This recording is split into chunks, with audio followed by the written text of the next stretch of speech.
প্রাথমিক নিয়োগ দুর্নীতি মামলায় কালীঘাটের কাকুকে হেফাজতেই চাইল না সিবিআই। সিবিআই হেফাজতে থাকাকালীন খাওয়া দাওয়া বন্ধ করে দিয়েছেন সুজয় কৃষ্ণ ভদ্র, নিচ্ছেন না ওষুধও। রাজনীতিবিদদের মতো অনশন করে সিবিআই এর থেকে মুক্তি পেতে চাইছেন তিনি। আদালতে এমন দাবি করেছেন সিবিআই এর আইনজীবী।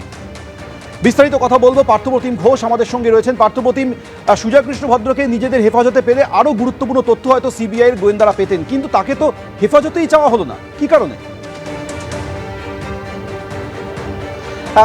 দেখো, অনেক টানাপোড়েনের পর সিবিআই কিন্তু নিজেদের হেফাজতে নেয় সুজয় কৃষ্ণ ভদ্র ওরফে কালীঘাটের কাকুকে, কিন্তু তাকে মাত্র 4 দিন নিজেদের হেফাজতে পাওয়ার পরবর্তীকালে আজকে যখন আদালতে পেশ করা হয়, সেক্ষেত্রে সিবিআই জানায় যে সুজয় কৃষ্ণ ভদ্রকে তারা নিজেদের হেফাজতে চান না, তারা তার বদলে জেল হেফাজতে চেয়ে আবেদন জানান। এবং এক্ষেত্রে একেবারে যে বিষয়টা সিবিআই তরফ থেকে আদালতের কাছে তুলে দেওয়া হয় যে সুজয় কৃষ্ণ ভদ্র ওরফে কালীঘাটের কাকু তিনি কিন্তু তদন্তকারীদেরকে বিভ্রান্ত করছেন, তিনি কিন্তু অসহযোগিতা করছেন।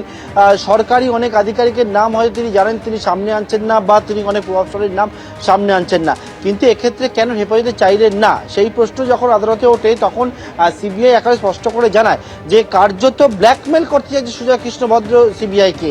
তিনি খাওয়া দাওয়া বন্ধ করে দিয়েছেন এবং এমনকি যে ওষুধ, সেই ওষুধও তিনি নিচ্ছেন না, খাচ্ছেন না।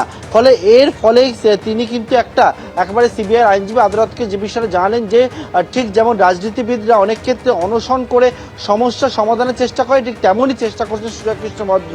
অর্থাৎ সিবিআইয়ের কাছ থেকে তার নিস্তার পাওয়ার জন্য এরকম খাওয়া দাওয়া বন্ধ করে দেওয়া, ওষুধ না খাওয়া, সেই কাজটা কিন্তু করে যাচ্ছে সুজয় কৃষ্ণ ভদ্র। সেই কারণে তার হেলথ গ্রাউন্ড রয়েছে এখানে, এবং তার উপর ভিত্তি করে সুজয় কৃষ্ণ ভদ্রকে নিজেদের হেফাজতে বর্তমানে তারা নিচ্ছেন না, পরবর্তীকালে আবার তারা নিতে পারেন এবং সেই মতো জেল হেফাজতে পাঠানোর আবেদন জানানো হয়।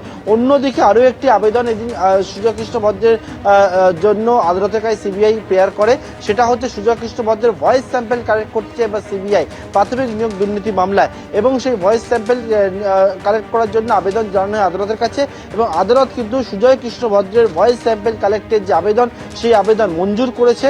অন্যদিকে সুজয় কৃষ্ণ ভদ্রকে আপাতত জেল হেফাজতে পাঠানোর নির্দেশ দিয়েছেন সিবিআই বিশেষ আদালতের বিচারক এবং ব্যাংশাল আদালতে, তিনি কিন্তু জেল হেফাজতে পাঠানোর নির্দেশ দিয়েছেন। অর্থাৎ সুজয় কৃষ্ণ ভদ্রের বিরুদ্ধে সিবিআই কার্যত যেটা অভিযোগ যে তিনি কিন্তু একটা ব্ল্যাকমেল করে এই যে সিবিআই এর হাত থেকে নিস্তার পাওয়ার চেষ্টা করছেন এবারে সুজয় কৃষ্ণ ভদ্র ওরফে কালীঘাটের কাকু। সৌমেন, ধন্যবাদ পার্থপ্রতিম। অর্থাৎ সুজয় কৃষ্ণ ভদ্র অর্থাৎ কালীঘাটের কাকু কারো নাম মুখে আনছেন না, তদন্তকে ভুল পথে চালিত করছেন, এরকমই আজ সিবিআই তরফে আদালতে বলা হয়েছে। এই অবস্থায় তাকে হেফাজতে চাইল না সিবিআই।